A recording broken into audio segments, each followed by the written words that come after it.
Breaking now at 6, we are learning the missing Port St. Lucie girl has been found. Yeah, this comes after nearly a 12-hour search. Our Treasure Coast reporter Denise Sawyer joins us with the very latest.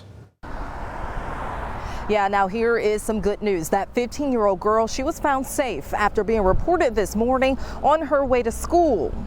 Stiles was talking to a friend on the phone on her way to school when she said she was being followed. Her friend called 911, and when officers arrived around 7 o'clock this morning, they found a backpack and cell phone belonging to Stiles on this sidewalk leading to Tulip Boulevard. That's why officers are still out searching the area. We had the helicopter up. The dogs were tracking in the areas. It took officers hours to find her and reunite her with her family, who can now breathe a sigh of relief. The search for a missing teenager from Port St. Lucie has come to an end, but the story is far from over. While many feared the worst, the girl turned up, appearing to be upset, but safe, and so far without any explanation. Our Luli Ortiz has more on who found the teenager and if the girl was ever in real trouble. A 26-year-old who volunteers for a citizen crime watch group known as the Guardian Angels says that he was in the right place at the right time. He spotted that missing teen walking on the side of the road here over a mile away from her high school. After failing to show up for class this morning, 15-year-old Saige Stiles was reported missing to police. For close to 10 hours, officers and deputies searched on foot and from the air. But it was volunteer searcher Lincoln-McCreight who spotted her first. Once the commander gave me the green light, I said, I'm not stopping until I find her, and I'm glad that I was able to make her safe at home. Earlier, police believed the girl was anything but safe. They say Stiles called her friend this morning, saying she was being followed to school. Hours later, they found her phone and backpack abandoned on the sidewalk in the Panther Trace community. Concerns that she may have been abducted were quickly erased after this surveillance video surfaced. It shows a teen walking alone through a neighborhood.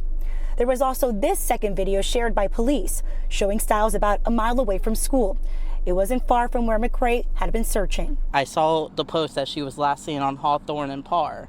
So I did a full complete circle on Hawthorne, didn't see her, so I'm like, she's around here. I feel it, she's around here. And she was. 5:15 Monday evening. Stiles was picked up by detectives and reunited with her family. She seemed a little bit confused. She didn't know where she was at or anything like that. She did say she just moved into the area. McCreight asked the teen on whether she was in fact being followed. She didn't really give me too much detail about it. She just said a guy with long hair and some sunglasses were following her, and then she tried to take off. Right now, Port St. Lucie police continue to investigate the circumstances of the girl's story.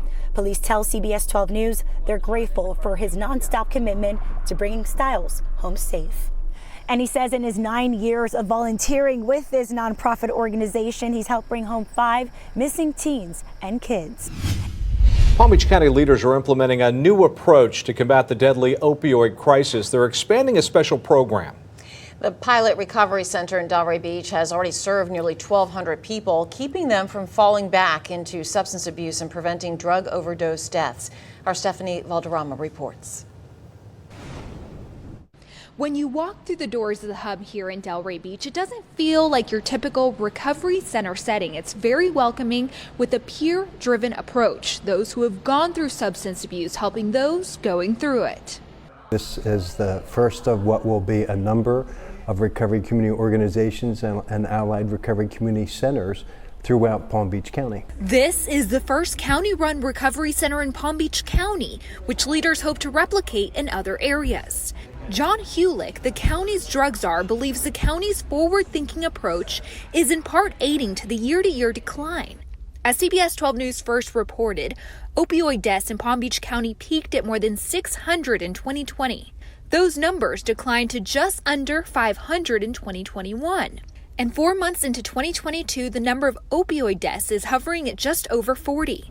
Now, this particular operation in Delray Beach has been around since May of last year, but the approach, long-term individualized peer-to-peer recovery, has been around for about 20 years, and Palm Beach County is tapping into that. So what this center does is set people up for success after they complete acute treatment at more traditional clinical settings. We're not so much focused on the first 30 days, we're focused on the next 30 years.